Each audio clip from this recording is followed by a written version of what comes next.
Hello, baseball fans. I have been saving myself a ton of time when it comes to preparing for in-person autograph opportunities lately, and that has all been made possible through a now publicly accessible web application. You can see this ugly hyperlink I'm going to have in the description. You're going to be able to access this and start using it for your own pleasure and time savings here right away.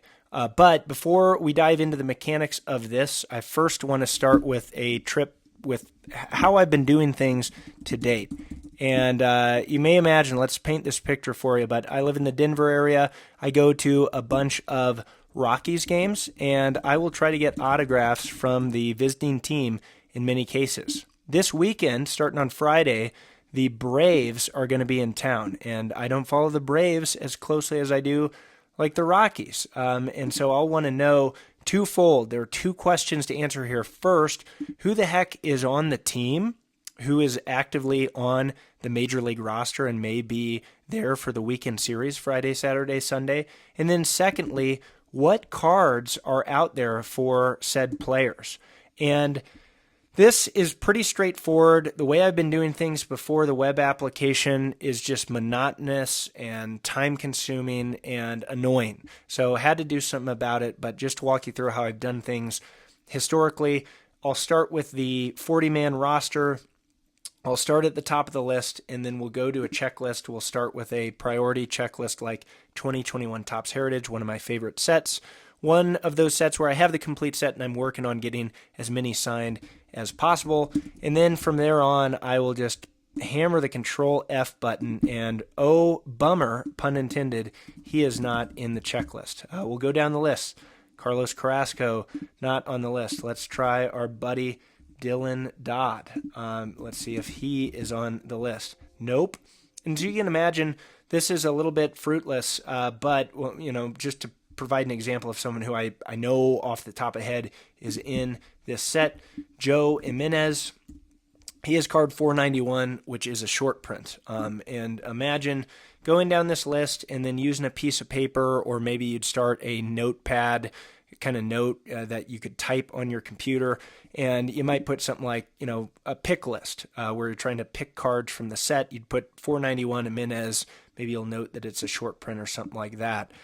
And that just takes forever. And this is just only one checklist. This is just 2021 Topps Heritage. It is not Heritage High Number, which anecdotally I know Carlos Carrasco is in that set. And it's none of the recent sets like 2026, 2025, Heritage, Update, Topps Flagship, you name it. So it just takes a bunch of time. And time is money.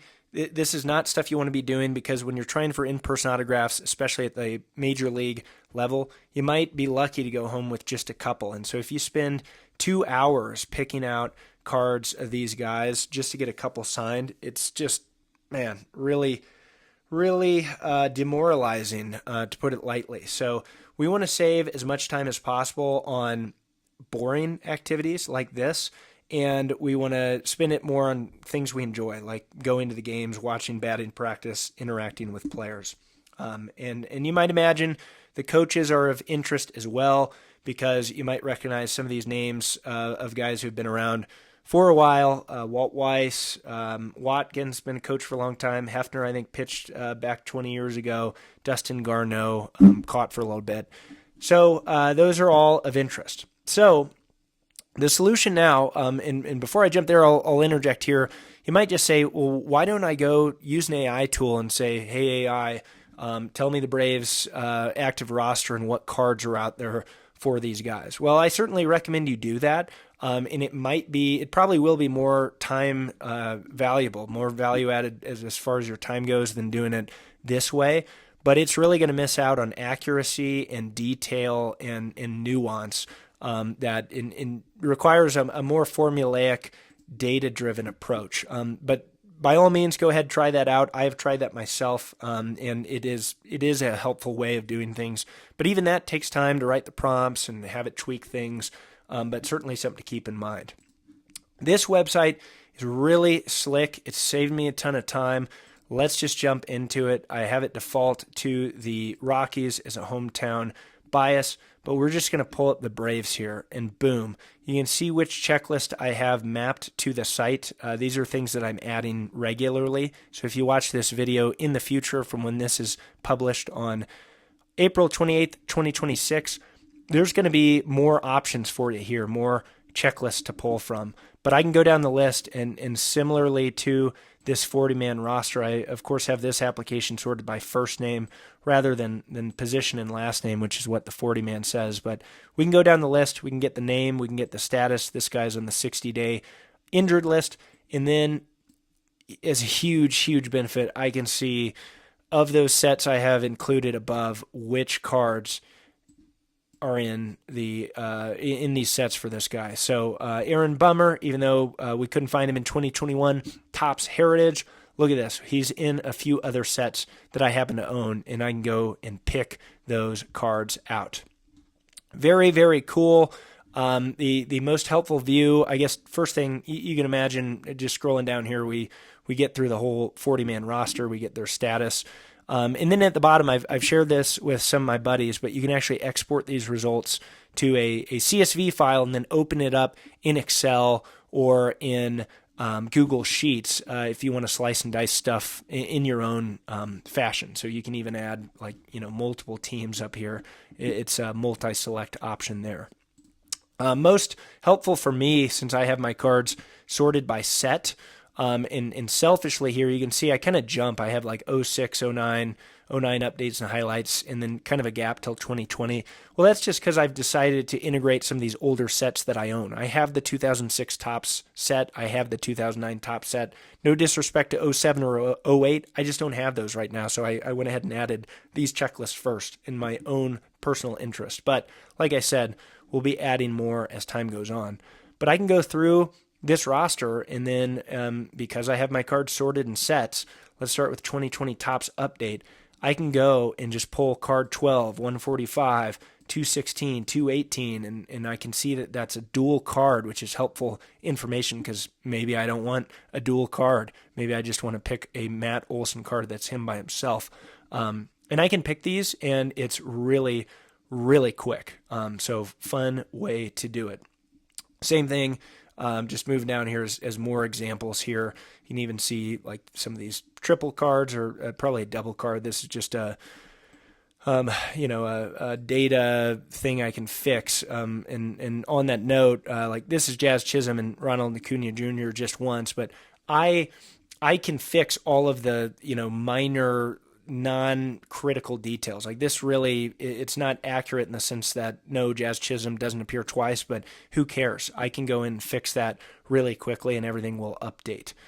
So super big time saver. I'm at this point estimating it probably saves me an hour or so per team just picking out the cards that are out there from these different sets. Very exciting. All of this is automated, so it pulls daily. The rosters update from the transactions log every day. So when you open this web link, that again is in the description, everything's going to be there for you. If I'm really curious, maybe I want to answer the question, what coaches and personnel are in these sets across the Atlanta Braves to start? And here's our buddy Dustin Garneau. He's in 2020 Topps Update. Let's say I, for whatever reason, don't care about 2021 and 2022 cards. Maybe I don't own any of those. It's at this point omitted from the results. Let's say I want to look across the whole, the whole league. Well, look at that. It happened even quicker than I can narrate. But 2006 Topps, there's a good number of guys who are still on coaching or personnel for these teams across Major League Baseball in the 06 Topps set. So maybe I'm going down to spring training and I bring the sets. It's helpful to know who might be out there. So super cool. Saved me a ton of time. I've walked through, I think at this point, all the key features. You can also sort by status here, which for personnel and coaches is not going to be particularly interesting, but let's just go ahead and jump to the Diamondbacks is one example. You can go down here and see injured 10-day, injured 60-day. Maybe you don't want to pull the cards of the guys who you know are going to be injured. But that's it. The last thing I'm going to mention here is an ask, and it's going to cost me money to keep this website up and running.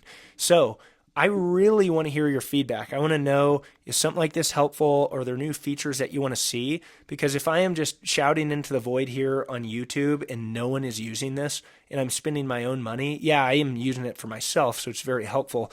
But at some point, if I'm not hearing any feedback or any ideas for how to improve this, I'll probably end up just shutting it down. So really, really interested in hearing your feedback. Let me know in the comments what you think, what's helpful, what you would like to see. And if you're using this and have it kind of as a success story of like, holy cow, I'm spending tons of time doing the same way you were doing things, looking up checklists and rosters and all that, that's also very helpful for me to know. So with that, thank you so much for watching. Hope you enjoyed this. Check out this website. Let me know what you think, and we will catch you on the next video.